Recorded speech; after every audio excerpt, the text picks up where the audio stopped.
Welcome back to the Red Dice Diaries RPG podcast with John and Hannah. Hi. And in this episode, we're going to be taking a look at some of the voicemail messages you've sent us.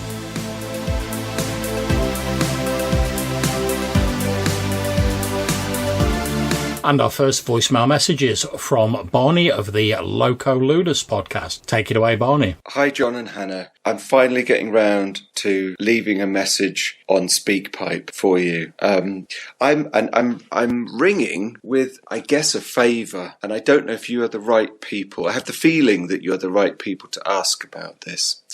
I'm working on a game setting. And it's basically a kind of messed up version of the British imperialist age. And I was just wondering if perhaps you guys would be willing to offer up what you consider to be, the top worst international British imperial events or situations, occurrences, something like that. Like I say, I've got the feeling that you guys might be the right people to ask, but maybe it's not, doesn't capture your imagination. But if you would be up for that, I'd love it. Thanks. Hi Barney, really glad you're enjoying our podcast.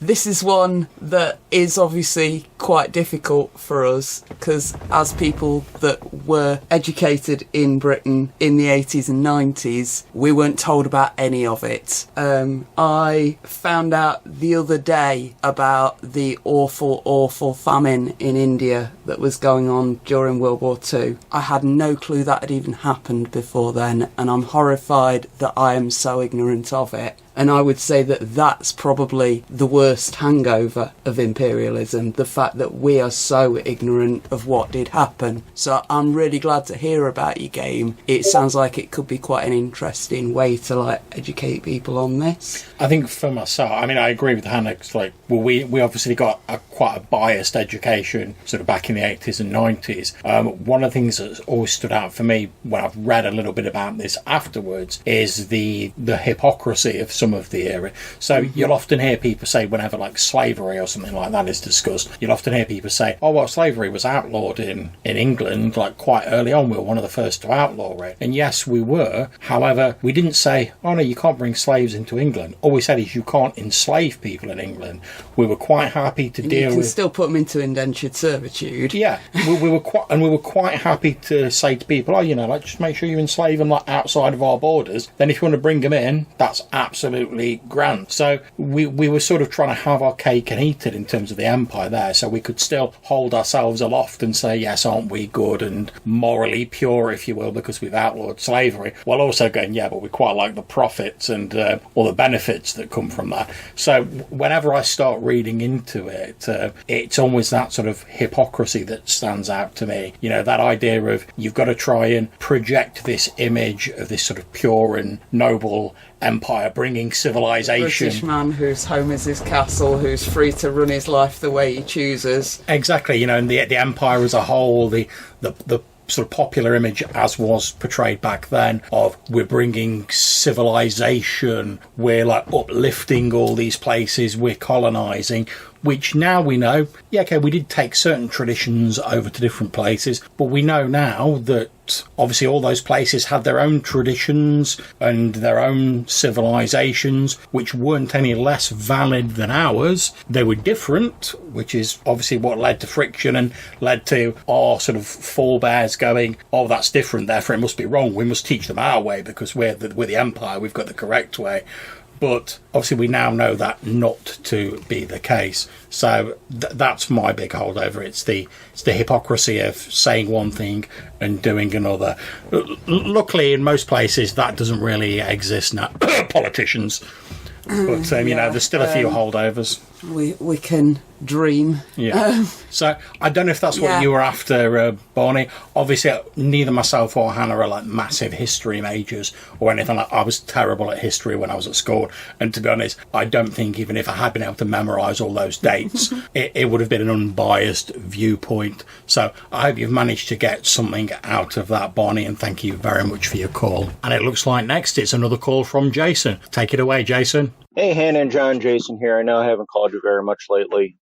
Just catching up. So the Tavern episode, great ideas in there. So since John doesn't mind the occasional bar fight, I'd be interested in thoughts on bar fights using Dungeons and Dragons or other systems, but primarily Dungeons and Dragons, and how to keep them from becoming long, drawn-out things for higher-level characters, right? Because when you're talking unarmed damage, you know, in D&D, it's not always very easy to subdue a 10th level character, right? So I'm interested in your thoughts on that. How to make bar fights exciting, fun, but not last forever. Or how to give a 10th level character glass jaw.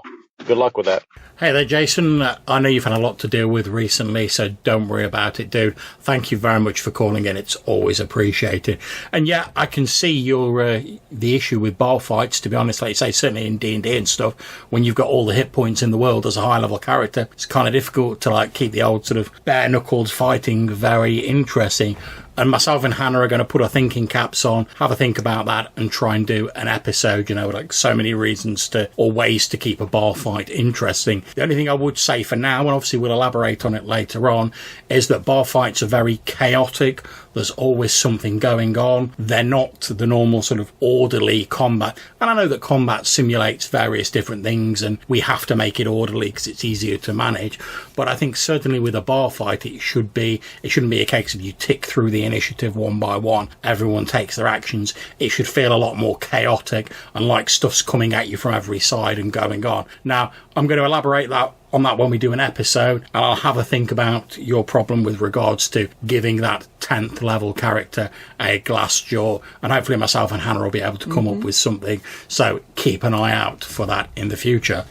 So yeah, thanks for getting in touch and for the idea. I myself, for running a bar fight, would always keep it very simple. I'd probably say to the players, right, this is going to be 3 rounds so it doesn't drag down the game.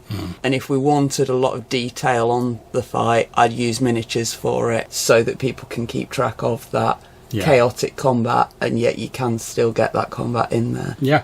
Because generally speaking, in a bar fight, you're effectively going to be one-on-one against each NPC, and if you just do a best of 3 rounds as to who ends up knocking who out, unless somebody's looking to kill someone, in which case, you probably want to run that as a proper combat. Yeah, thanks for the idea. We will elaborate more later.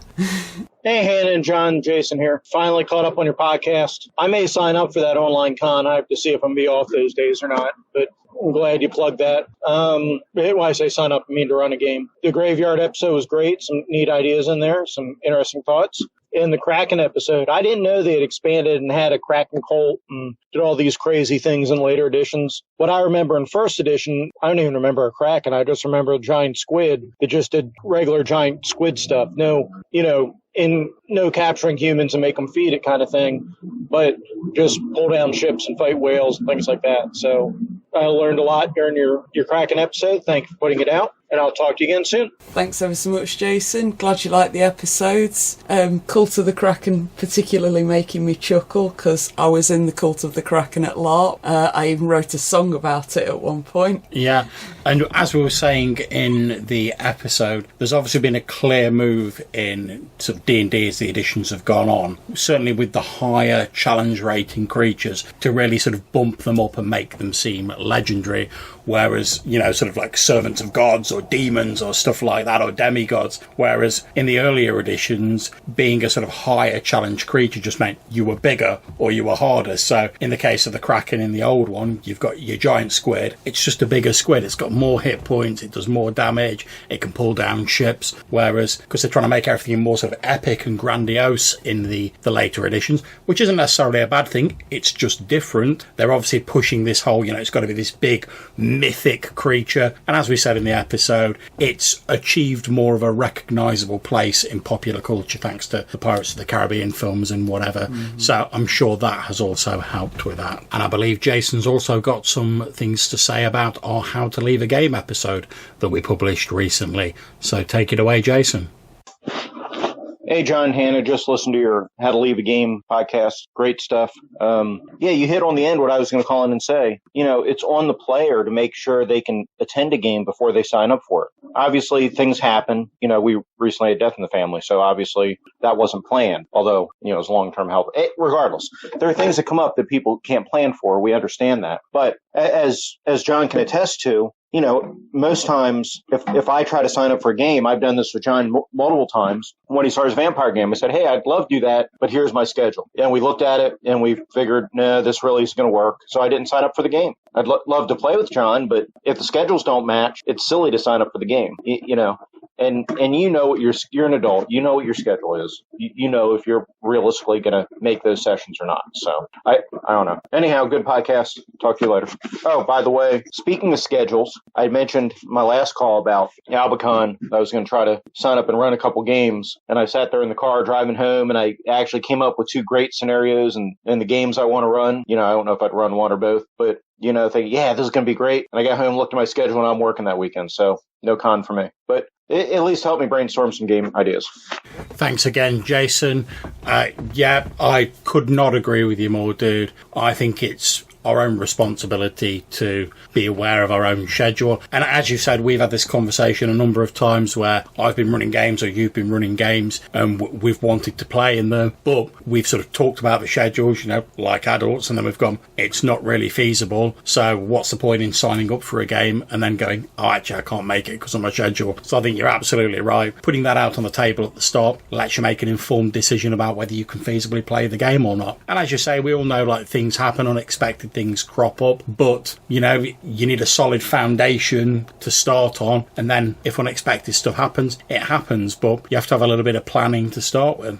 I completely agree. And on your other subject of cons, online cons, and not being able to get to that one, I'm really sorry you're not going to be able to attend, because it does sound like it might be quite interesting. Yeah, I mean, I'm still waiting for my rota for that day, so we'll see. Yeah, I mean, I'm hoping to possibly sign on as a GM, but I've also got a few things I'm not sure of at the minute. So, like you were saying, Jason, I'm waiting to find out before I commit to it. But also, anybody that's listening that's attending an online con that wants to plug that con, anyone that's hosting an online con and wants to plug it, do let us know. We will do our best to get the word out there, because obviously that is the best way for gamers to meet each other at the minute. That's it, and a rising tide lifts all boats, as they say. So, yeah, the more people gaming and having fun, the better, basically. Absolutely.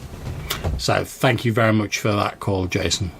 So that's it for this voicemail episode. If you want to get in touch with us, you can leave us a voicemail using the SpeakPipe website. There's a link in the description of this episode. Or you can send us an email. The address is rddrpgpodcast@gmail.com. Many thanks for all your kind messages. We do really enjoy receiving and chatting and getting ideas from them. So thank you very much. Until we see you next time, take care, stay safe, and keep gaming. Bye.